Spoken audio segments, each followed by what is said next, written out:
Paul, who was kind while we were dating, started to verbally abuse me along with his daughter, Teresa, after we got married. Despite their treatment, I continued to save for Teresa's college funds. Eventually, a college acceptance letter arrived, and we decided to celebrate, which also coincided with Paul's promotion.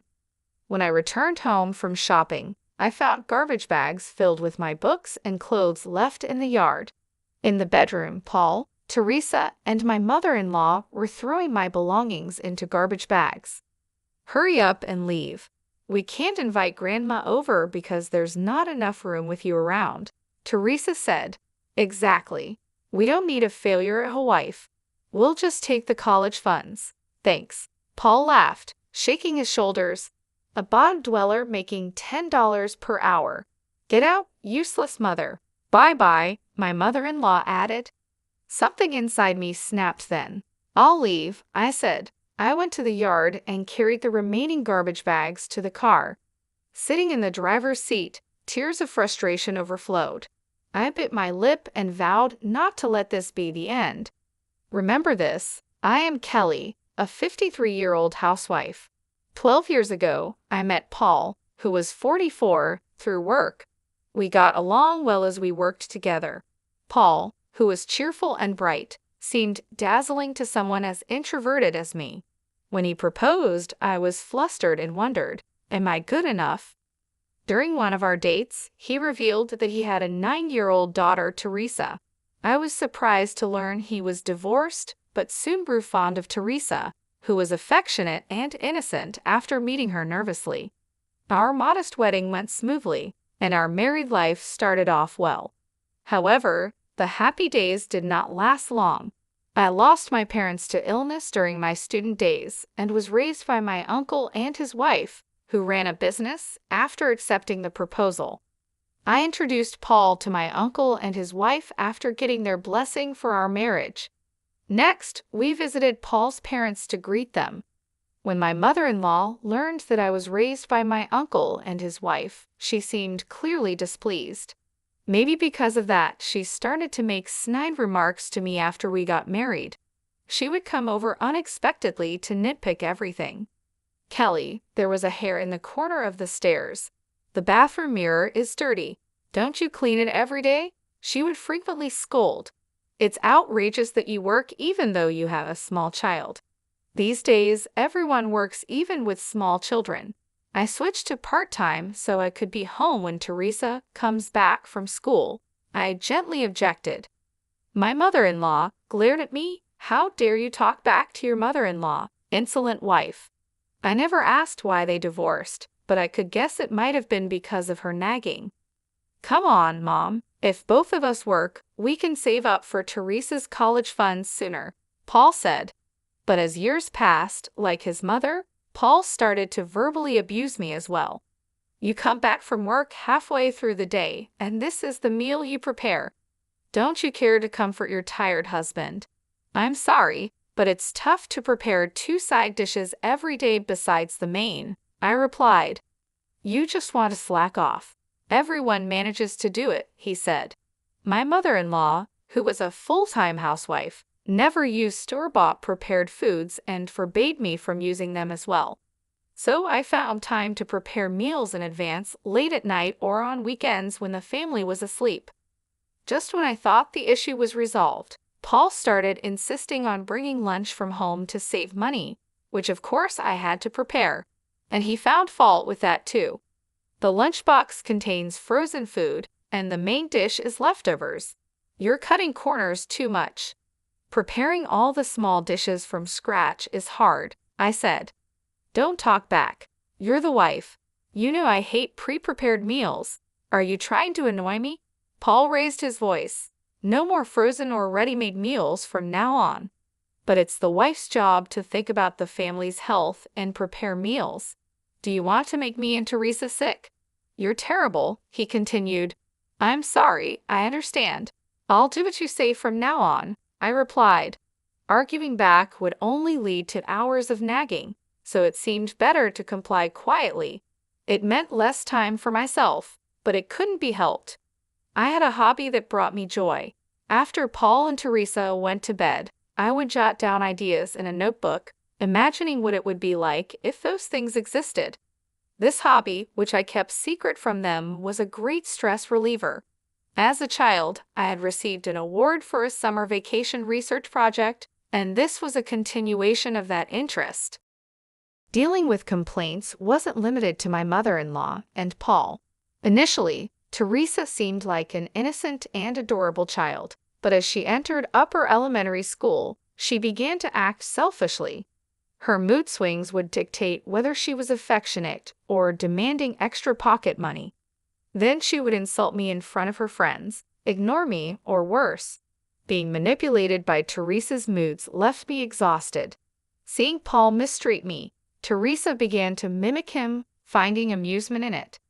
It was a phase of adolescence, and from Teresa's perspective, I was just the woman Dad brought home.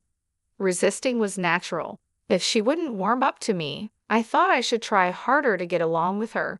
I made efforts to understand Teresa's feelings without scolding her harshly for misbehavior.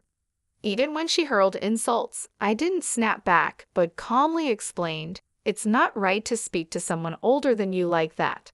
I always attended school events and helped with homework after returning from work. Whenever Teresa was sick, I would take her to the hospital and take time off work to care for her.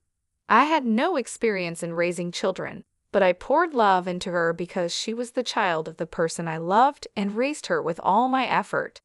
However, it seems my feelings didn't reach Teresa. As Teresa entered high school, she needed a lunchbox. Unlike Paul's volume-focused meals, the appearance and variety were important for a high school girl's lunch. I woke up at 6 a.m. every day, making the lunches with care. "Put fried chicken in tomorrow's. I want a hamburger in mine," they would request, making it quite a challenge. Yet, they often came back with their lunchboxes untouched. When I asked why, they would say nonchalantly, "I was in the mood for pasta today," or "I passed by a store and suddenly wanted to eat bread." "I woke up at 6 to make these. I wish you would at least try them," I said. Upon hearing this, both quickly became sullen. "You change your mind about things too, don't you? Don't be so sanctimonious. It's annoying. A mother should naturally make lunches for her children." Teresa's hostile tone hurt me more than Paul's words. "Sorry," I said. When I apologized, Paul became even more arrogant. "Don't get cocky just because you made lunch. It's nothing special. You should be grateful we even eat it every day," he said. Their complaints about too many vegetables or the taste being too strong were the last straw. I felt more sadness than anger. Talking with Teresa and Paul always made me feel miserable. The promise of sharing household chores made at the beginning of our marriage was quickly abandoned. "Even if we both work, you're home by the afternoon. That doesn't really count as working. We get home in the evening. It's only natural for the person with the most free time to do the chores," Paul said. "I'm not free at all. By the time I finish cleaning and preparing dinner, the night is over," I explained, but my pleas fell on deaf ears. Even on weekends, when I asked if they would help, Paul and Teresa would either lay around with their phones, lying on the sofa, or lock themselves in their rooms playing video games. It was as if I didn't exist in their field of vision. "Hey, old lady, make me some tea," Teresa would say. "I want coffee. Bring it to the living room." "I'm playing games with Teresa," Paul would add. Teresa still refused to call me Mom, sticking with old lady instead. "Could you help me a little after dinner? I have a meeting with the Women's Association." I finally spoke up. Paul clicked his tongue in annoyance. "What? Let us rest at least on the weekend. You see we're playing, right? Do you intend to disturb our parent-child bonding?" "Oh, but you're a stranger, so it can't be helped," he said. The word stranger pierced my heart like a blade. "What's with that face? Got a problem?" Paul threatened. "Who do you think allows you to live in this house? A disposable part-timer like you standing up to me isn't 80 years too early." Faced with their attacks, I bit my lip and swallowed my complaints. Though Paul boasts as a middle manager in a small to medium enterprise, his income isn't impressive. He makes more than I do as a part-timer, but that's about it. Paul's dominance might stem from controlling the finances. Before our marriage, I mentioned I'm not confident in managing finances. Then I'll handle it that way you can relax, he said. Fooled by his cheerful smile, I agreed to hand over my salary to him. He would allocate funds from our combined incomes for living expenses and Teresa's college fund. Despite his salary increasing over the years, our living expenses somehow decreased. Lately, I've been given only $10,000. Half goes to saving for college fees, and the rest covers food, daily necessities, and miscellaneous expenses. I need at least $5,000 more, and I want some pocket money for myself. Housewives don't need pocket money. Put the $5,000 for Teresa's education into the account first. I'll check every month, Paul said firmly. I stood my ground. Paul, you often buy luxury watches and brand-name suits. You nag me about saving money and are stingy with it. You seem to give Teresa a lot of pocket money. Why can't I buy what I want? I desperately appealed to Paul. I work too. It's ridiculous to need my husband's permission to buy clothes or go to the hair salon. Both Teresa and I have our social obligations. You don't need to keep up with mommy friends. Dressing up is just a waste of money for you, Paul retorted. Teresa also joined in, looking pleased to participate. Children cost money. Stop complaining. Then I'll increase my working hours. The extra can be my pocket money, right? I suggested. Paul was shocked. That's out of the question. You can't even manage household duties perfectly as it is. What if you neglect them even more? Mom would definitely oppose it, he said, mentioning his mother. I gave up on arguing. It was difficult for someone as timid and inarticulate as me to stand up to the two of them. Yet I harbored a faint hope. Maybe if Teresa gets into college and enjoys campus life, her attitude towards me will soften. Seeing Teresa happily going to college with the money I saved, perhaps Paul would respect me more than before. But my hopes were dashed as easily as they were formed. When the heat of the day began to increase, Teresa's acceptance letter arrived. A few days later, Paul came home with news that made Teresa cheer. Dad, you're becoming a manager. That's so cool, Teresa exclaimed. I got the provisional notice, but now it's confirmed. My salary and bonus are going to skyrocket, Paul announced. I listened with a disheartened feeling. I knew not a penny would come my way. I was certain I would still be forced to economize as before. Yay! Buy me an awesome bag to celebrate. Teresa said. Of course. Let's invite Mom over tomorrow for a celebration dinner.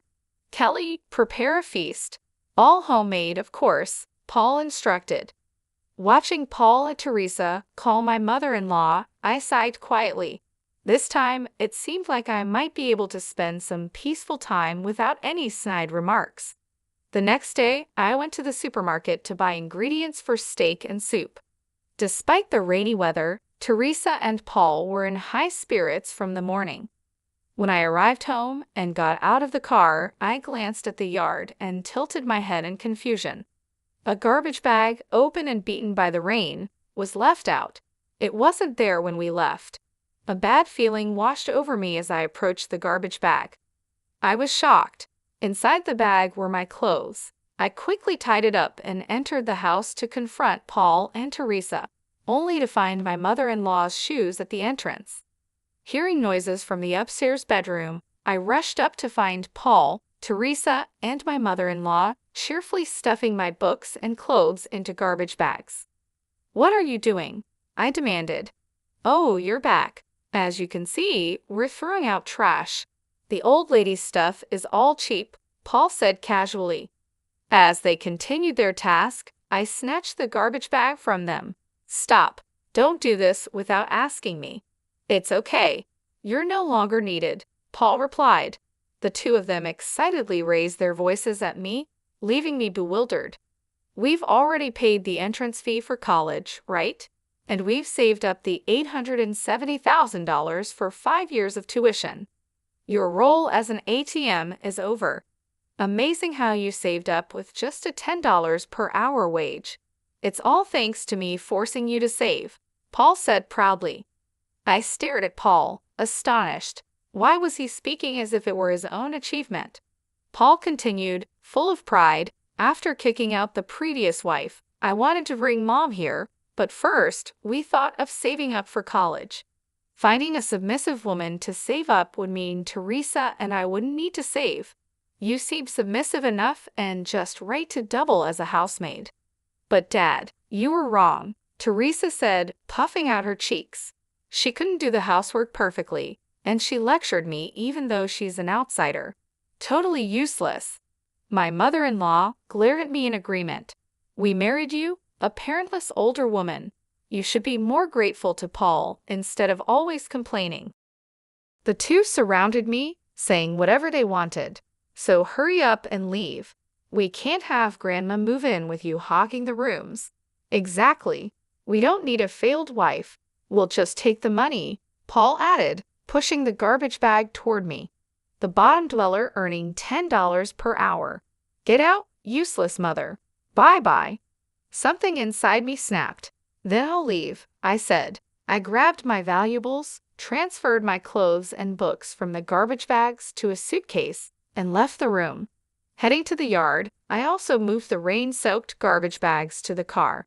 Sitting in the driver's seat, tears of frustration spilled over. Paul never had any affection for me. To be treated as nothing more than a housekeeper and ATM, how much more could they belittle me? I was furious. Biting my lip, I vowed in my heart not to let this be the end. Remember this, I thought. Eager to escape from those two, I drove a short distance before pulling over to call my uncle without revealing too much. I poured out everything, and my uncle, furious, immediately arranged for an empty room in a singles dormitory for me to use until I found a place to move. I decided to accept his kindness. Fortunately, only my clothes got wet in the rain, so I dried them at a laundromat near the dorm and carried them to my room. As I stored my clothes in the chest of drawers and organized my valuables, I began to feel slightly more at peace. During our relationship, Paul had been truly kind, and I believed I was cherished. Even after his attitude changed post-marriage, I kept telling myself, he's really a kind person. Things will go back to how they were. With Teresa, I thought we just needed time to get along, and with my mother-in-law, I believed it was natural for in-laws to clash. But faced with reality, I finally woke up. No matter how much I tried to make amends or the effort I put in, it was futile with people like them. They would pay for trampling over my feelings. First, I visited my uncle's company to ask for a referral to a good lawyer. I went to the city office to pick up divorce papers and completed various procedures. Eventually, I received a message from Paul stating, I filed for divorce. After I left, neither Teresa nor my mother-in-law bothered to call, perhaps enjoying their life without me. A month of peaceful days passed until Paul contacted me again. I was working on my computer when I saw his name on my phone screen and decided to ignore it. I had been expecting his call, but I was busy. I let it go to voicemail. Soon, Paul's tearful voice came through. Kelly, please answer the phone. Something terrible has happened. After the call ended, my phone kept ringing persistently. Hurry up and come out. Help us. It's going to be bad if it stays like this.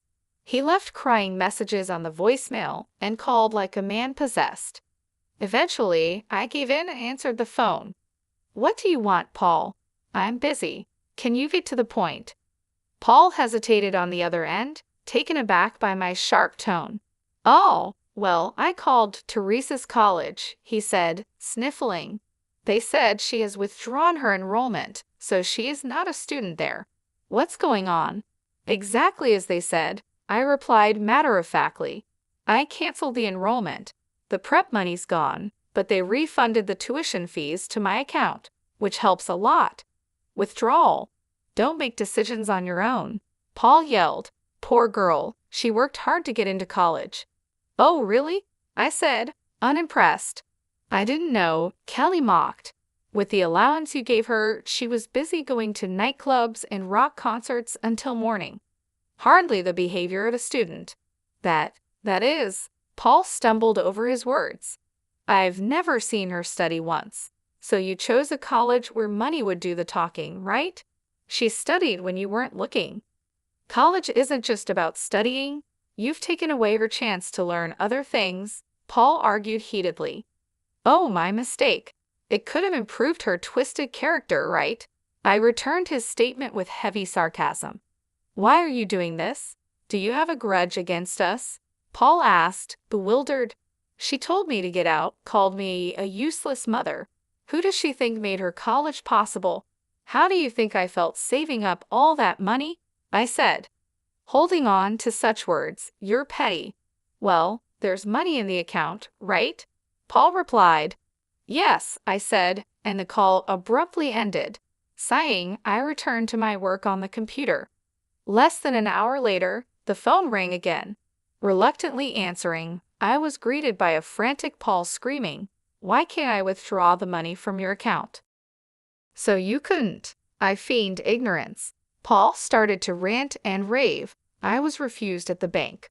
Of course, I changed the account holder's name. You can't just do that. Ah, no. Kelly, where are you? Paul's voice sounded desperate, almost begging. Without money, Teresa will have trouble enrolling in another college next year. Return Teresa's money. Return it. That $250,000 is my money. I scoffed at the absurdity. If you stop all the lavish shopping you do, you should easily afford your beloved daughter's college fees. Ah, Paul was flustered. I need money because I live at the bottom, so the soon-to-be manager or your beloved mother should take care of it, I said with heavy sarcasm. I'll have a better salary as a manager, but I'm drowning in debt. Mom's on a pension, Paul admitted hesitantly. Drowning in debt, I realized he didn't want his weaknesses known. Both Mom and I are having a tough time, so please at least spare us the compensation, he pleaded. Tough, huh? But I'll be claiming compensation properly later. Take care, I emphasized my point and hung up. The day after being kicked out, I went to the bank and changed the account holder's name, anticipating Paul might try to withdraw money upon learning of the college withdrawal. If Teresa had been serious about her studies, canceling her college enrollment would have been heartbreaking, but given her carefree lifestyle, it wasn't. I chose this route without hesitation. That night, I received a voicemail full of insults from my mother-in-law, which I promptly deleted. Later, through a lawyer introduced by my uncle, I filed for compensation from Paul. Predictably, he resisted. Paul accused, knowing I don't have money, demanding compensation is just cruel. Why should I even have to pay? I provided for Kelly, treated a failed wife kindly, and didn't even cheat. What's there to complain about? Running off with the enrollment money is outrageous. If anything, we should be receiving compensation from you. So I thought I'd wait until Paul changed his tune. A few months later, I received a call from my sobbing mother-in-law. Kelly, please help, she said, her tone as imperious as ever. It seemed her character would never change. Long time no see. What's the matter? I asked leisurely, though I could guess the reason. They're telling us to vacate this house, she said. Well, it can't be helped. It's my house, after all, I replied. My mother-in-law gasped in surprise. Didn't Paul tell you? When I got a job, my aunt and uncle transferred this house to me. I invited Paul and Teresa, who were living in an apartment at the time, to live with me, so it's in my name. This is the first I've heard of it, she sounded dumbfounded. Is that so? Well, anyway, my uncle was furious when he found out I was kicked out and said he'd proceed with selling the house, so I'm going along with it. I'm not kind enough to let the people who kicked me out live there for free. So you're really going to sell it? She asked. Yes, there's a viewing this weekend, so please move out by then, I replied. That's impossible, my mother-in-law shouted. I was kicked out in 15 minutes from my own house, I said calmly. The sale of the house is already decided. It would cause trouble for the real estate agent and the viewers, so please move out soon. Is Paul there? I asked. Paul seemed to have been listening nearby and took the phone. What do you want? He said. I took a deep breath and replied in a low voice. Who do you think allowed you to live in that house? Paul was speechless. Ah, that's a relief. How does it feel to hear those words? Damn it, I'm not paying any compensation. See if you can get it, Paul yelled. I was told to discuss this through a lawyer, I said, exasperated. Paul continued to yell. You with your low salary plan to leech off compensation. Pathetic, but I'm not paying a cent. Are you sure you want to be so confident? I asked. I said this with a mix of disbelief and annoyance. I have plenty of evidence. The abusive words you, Teresa, and your mother hurled at me are recorded and noted. While you forced me to economize, you squandered money on luxury goods. There's no escaping this. A mother saving for her child is natural, and a wife should obey her husband. That's right. If you have something to say, earn more than me, Paul retorted, both making a scene with their vulgar attitudes. Return the college funds, thief. If you really don't, we'll sue you. Suit yourself. Enough, both of you. Teresa tried to calm her mother and Paul over the phone. I'm really angry at her for stealing my important college funds. That's the lowest a parent can get. Teresa, you're right. You're looking forward to college so much. It's heartbreaking. Paul's voice sounded like he was on the verge of tears. But it's okay. There's next year. If Dad becomes a manager, our salary will increase and life will get easier. That's true, Paul shouted with apparent joy. So let's stop begging her. Let's quietly move to an apartment and hand over the house. If Teresa says so, my mother-in-law muttered in a reluctant tone. Be grateful for Teresa's kindness. All right, I'm hanging up now, I said, exasperated, ending the conversation. The next call came the following day while I was having coffee in my uncle's company room. I could easily guess it was about the same matter. Reluctantly, I answered, knowing ignoring them might lead them to show up at the company. What have you done? Paul was sobbing, sniffling, and with a voice like a scream, he asked. My promotion was canceled and I was demoted from manager to regular employee, sent to a subcontracting factory. What's going on? I sighed deeply. It seemed he still didn't understand anything. You know Acme Industries, right? Of course, it's a super famous discount store chain that's expanded overseas. It's also a major client of our company. You've injured its chairman. Huh? Paul sounded dumbfounded. He was actually planning to end the business with your company, but reconsidered out of respect for me so your company wouldn't suffer. You should be thankful you weren't fired. I don't even remember meeting the chairman. The chairman of Acme is my uncle. After a brief silence, Paul screamed in shock. I moved the phone away from my ear to wait it out. You shouldn't have told me sooner. My uncle introduced himself during our marriage meeting, I replied. I was amazed by Paul's lack of attention. He stopped crying and suddenly pleaded, Come on, mediate for me. It's just a little marital spat. If I become a regular employee, my salary will decrease and Teresa won't respect me anymore. No, you brought this upon yourself, I said coldly. Is that all? I'm hanging up. What the hell? Acting all high and mighty when you're just a bottom dweller, he shouted. Just then, someone knocked on the door. Excuse me, President. Oh, I'm sorry, I said. It's fine. I'm about to hang up, I replied, smiling. Ah, I haven't told you. I'm the president of Acme. Huh. The one with annual sales of $700 million. To be precise, the president of the American branch. Paul fell silent. I could almost imagine his shocked expression. That's a bad joke. Weren't you earning $10 per hour just a while ago? The salary slip you found in the bedroom? Look at the date. It's from 12 years ago when I first helped out at my uncle's company, I explained, trying not to laugh.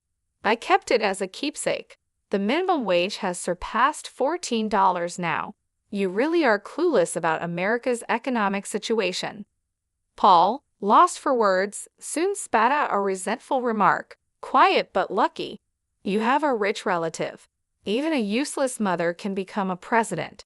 Do you think the position of president just falls into your lap because you're a niece? I've been developing product ideas for a while. Some of them were approved in ACMA's planning meetings and became hit products. I was recognized for those achievements. You were doing all that behind my back, he asked. Do I need your permission for everything? I sighed. I wanted to help my uncle, so I studied business management in college. A few years ago, at his request, I started attending board meetings and management seminars. It's the result of my effort. Paul fell silent again. Teresa's college expenses were covered by the royalties from a patented stationery product I developed. Otherwise, it would have been impossible to manage living expenses and savings from my salary alone. If you have money, then we don't need compensation, my mother-in-law interjected. It seemed Paul had put the phone on speaker so my mother-in-law could listen in. Teresa might be listening too. I learned recently that there's property division upon divorce, right? You're obliged to give half of what you earn to Paul, my mother-in-law said confidently. I couldn't help but laugh. What's so funny, mother? Property division is not an obligation but a right each spouse has. One can also choose to waive it, I explained. I could almost see my mother-in-law tilting her head in confusion over the phone. I'm refusing it, so not a penny will go to Paul. We can take it to court if you like, but I'm sure I would win. What? Mom becomes the president of ACMA and I get nothing? That's so unfair, I heard Teresa's disappointed voice. Paul remarked, Kelly, being the husband of a president means you can live in luxury. Forget about pride.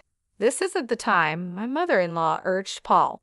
Paul also agrees, right? Mom, Kelly, I apologize for everything. Let's start over.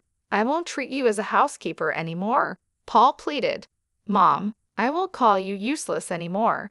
So come back. I want a high-rise condo for our next home. Faced with their outrageous demands, my laughter turned into disbelief. I can earn well on my own, so I don't need a useless husband. Compensation will be deposited into my account monthly. If you can't pay, your assets will be seized. Take care. Amidst their shouts over the phone, I hung up and blocked Paul, Teresa, and my mother-in-law's contacts. Paul, who had been showing off at the subcontracting company, ended up being fired after causing trouble. Struggling with living expenses, debt, and compensation payments, he now works non-stop at a factory on weekdays and a restaurant on weekends. Of course, they had to move out of the house and now live in a rundown apartment with Teresa and my mother-in-law. Teresa, who planned to enjoy her college life, lost all motivation to study and lazes around at home every day. My mother-in-law, doing no housework, joins Teresa in mocking Paul for his low salary, leading to constant quarrels. Having secretly saved up money, I moved to a luxury high-rise condo and lived a busy life. I was worried about the backlash from other employees for a former regular employee becoming the president, but they welcomed me warmly. My contributions to hit products have played a significant role. Any gaps in my knowledge are covered by the executives. Free from worrying about Paul and Teresa's opinions, I'm glad to live freely. I plan to take care of myself while enriching both my work and personal life.